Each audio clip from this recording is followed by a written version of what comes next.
Okay, so this is where I'm going to try to explain all this to you, and it's going to be great. And if you're not here and you're in 7th period, you can watch this video, and hopefully it'll all make sense. Okay, so we've already done academic summaries. If you think about the Jamie Oliver article that we did an academic summary for that. So let's talk about what goes into an academic summary. You're going to have these 7 things, all right? You have to know the title of the publication, so the title of the article that you used, when and where it was published, the author's name, the signal verb, the thesis of the whole publication, and the claim of the publication and evidence of the claims. So this may be like all sound theoretical and great. What I thought I would do is show you an academic summary of the Department of Justice article, and then you guys are going to identify those 7 parts. Isaac, you have a question. Typically, how long? 3 to 4 sentences. You are being very, very, very vague when it comes to the thesis, the claim, and the evidence. So I'll show you what it looks like. Okay, so here's the whole paragraph. I'm going to read it, and then I'm going to ask you guys to identify the 7 parts.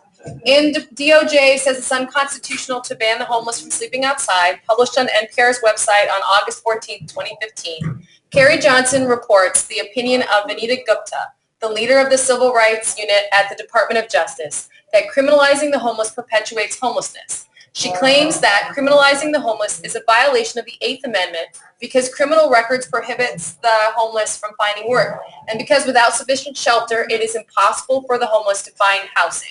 All right, so let's start with the first thing, which is the title of the work. So where can we find the title in this paragraph? Delaney? In the first sentence, it's in quotation marks. Yes, so you're going to put your article in quotes. Awesome. Now the next thing is where it's published. So where do you see that in the paragraph? Isaac? Right after. Yeah, going to where? Where does it stop?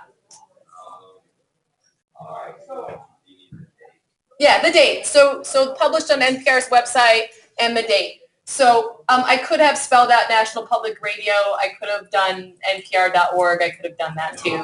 All right. Now the next thing is the author's name and opinion, or sorry, the author's name and the signal verb. So what is that in this paragraph? Allie? Carrie Johnson reports. Yeah, and I felt I couldn't say that it was her opinion because she is only interviewing Vanita Gupta. She is not saying any of those things. She's like, this is the opinion of this person, and this is the opinion of that person.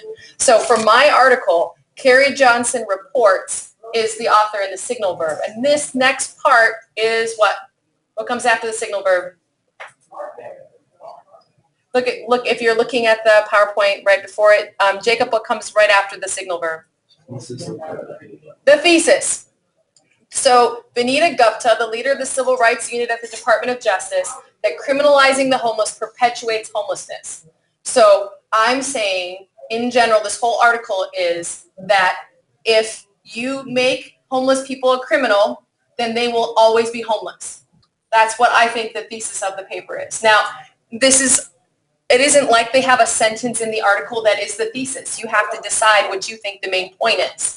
So what comes after the thesis statement, Connor? Oh, wait, Rachel. The claim.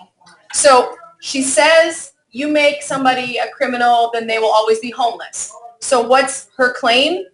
She claims that criminalizing the homeless is a violation of the 8th Amendment. That's the big claim. And then how does she prove that? What's her evidence? Criminal records prohibit the homeless from finding work. So you have a criminal record, then you can't get a job. And without sufficient shelter, it's impossible for you to find housing. So it can't be your fault if there's no place for you to go. So that is my academic summary. In this case, Isaac, this is only 2 sentences, but you could like put periods in places if you wanted to make it be less complex sentences. I don't care.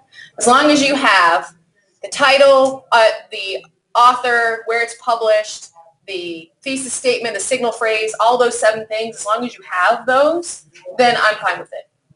Does anybody have questions for me about the format of an academic summary? Like it all seems good for now? Okay, so I'm going to go ahead and stop this video.